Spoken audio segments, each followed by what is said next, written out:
బాతులు కన్నడు చందమామ కథ. ఒక గ్రామంలో ఒక పేదరాలికి కన్నడు అనే కొడుకు ఉండేవాడు.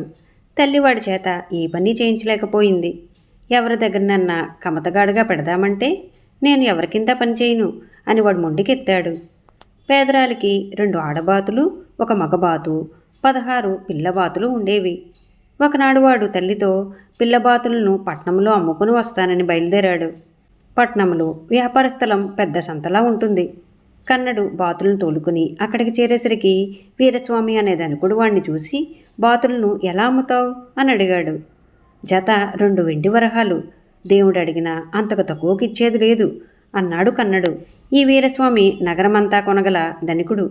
ఆయన కన్నడితో, దొంగ వెధవా, నాతో బేరం ఆడగలవాడివా నువ్వు? జతకు 2 సత్తుమాటలు ఇస్తాను అన్నాడు. వెండి వరహాలని చెప్పాను కదా అన్నాడు కన్నడు. ఈ వెధవను ఇంటికి పట్టుకురండి, బాతులను కూడా తోలుకురండి అని వీరస్వామి తన వెనుక ఉన్న 2 నౌకరులతో అన్నాడు. కన్నడిని వాళ్ళు వీరస్వామి ఇంటికి ఇడ్చుకుపోయి యజమాని ఆజ్ఞ మీద చింతబరికతో 25 దెబ్బలు కొట్టారు. బాతుల తెరవాడికి ఆ రూపంలో ముట్టింది.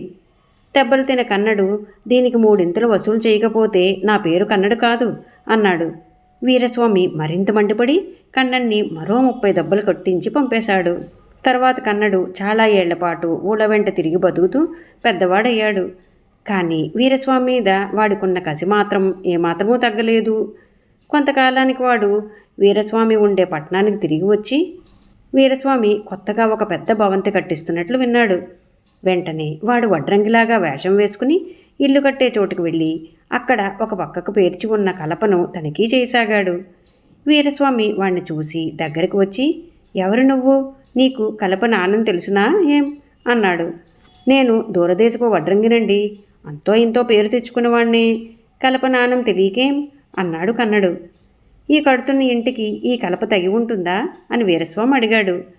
ఇల్లు తగినట్టు ఉండాలంటే ఈ కలప పనికిరాదు అన్నాడు కన్నడు. వీరస్వామి కొంచెం ఆలోచించి, దగ్గరలో కొంత అడవి ఉన్నది, అక్కడికి పోదాంరా, పనికి వచ్చే చెట్లు చూపించదు గాని అన్నాడు. ఇద్దరూ కలిసి చెట్లు కొట్టే వాళ్లను వెంట పెట్టుకుని అడవికి వెళ్లారు. కన్నడు కొట్టదగిన చెట్లను ఎంచి పనివారికి చూపుతూ వీరస్వామిని అడవి లోపలికి తీసుకుపోయాడు. నిర్జనమైన ప్రాంతంలో కన్నడు వీరస్వామికి ఒక చెట్టు చూపించి, ఇది ఉత్తమోత్తమైన చెట్టు, దాని కైవారం కొలవండి, ఎంత ఉందో చూస్తాను అన్నాడు. వీరస్వామి తన 2 చేతులతో చెట్టును చుట్టాడు. కన్నడు తన బొడ్డులో నుంచి ఉచ్చుతాడు తీసి వీరస్వామి 2 చేతులకు కలిపి తగిలించి బిగించాడు.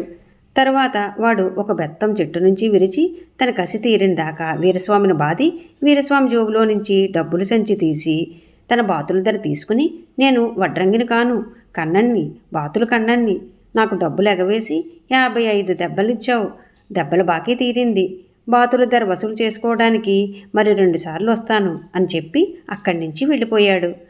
వీరస్వామి మనుషులు తమ యజమాని కోసం చాలాసేపు వెతికి చివరకు జాడ తెలుసుకుని ఆయన్ని ఇంటికి చేర్చారు. వీరస్వామి దెబ్బల బాధతోనే కాక భయంతో కూడా మంచం పట్టాడు. కొద్ది రోజులు గడిచాక వీరస్వామి మంచం పట్టినట్లు కన్నడికి తెలిసింది. వాడు వైద్యుళ్లాగా వేషం వేసుకుని ఊరి సత్రానికి వచ్చి వీరస్వామి జబ్బు గురించి మాట్లాడుకునేవారితో, ఆ పెద్ద మనిషికి నేను క్షణంలో నయం చేయగలుగుదునే అన్నాడు. ఈ వార్త వీరస్వామికి అందింది. ఆయన కొత్త వైద్యుని తన ఇంటికి పిలిపించాడు.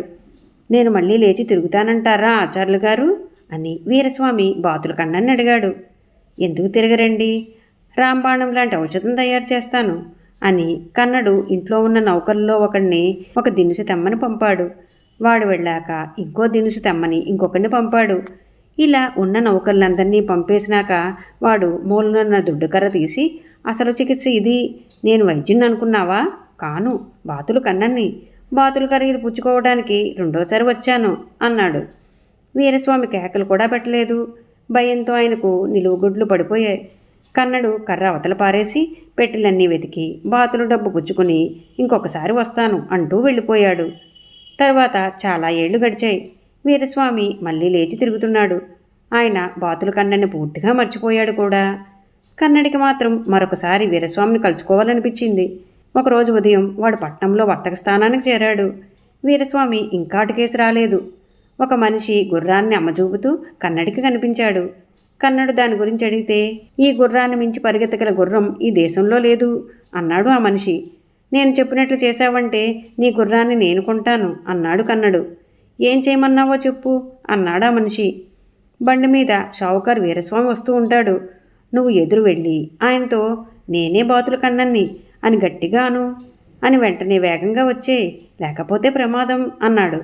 గుర్రం అమ్మేవాడు తన గుర్రం మీద ఎదురు వెళ్ళి జోడు గుర్రాల బండిలో వస్తూ వీరస్వామి కనిపించగానే నేనే బాతుల కన్నన్ని అని చెప్పి గుర్రాన్ని దౌడు తీయించాడు. వీరస్వామి ఆవేశంగా బండిని ఆపించి బండి గుర్రాలను విప్పించి తన నౌకర్లతో వాడిని పట్టుకున్న వాడికి 2 బంగారు కాసులు ఇస్తాను త్వరగా అన్నాడు. వీరస్వామి నౌకర్లు బండి గుర్రాలెక్కి బయలుదేరారు. వీరస్వామి బండిలో ఉండిపోయాడు. అప్పుడు కన్నడు ఆయన్ని సమీపించి బాతులు కన్నడు ఆ మనిషి కాదు నేను అన్నాడు. వీరస్వామి భయంతో కొయ్యబారిపోయాడు. కన్నడు ఆయన జోబులో చెయ్యి పెట్టి డబ్బులు సంచి తీసేసుకుని ఇక నీతో నా పని తీరిపోయింది అని వెళ్ళిపోయాడు. తరువాత వీరస్వామి వాడిని చూడలేదు.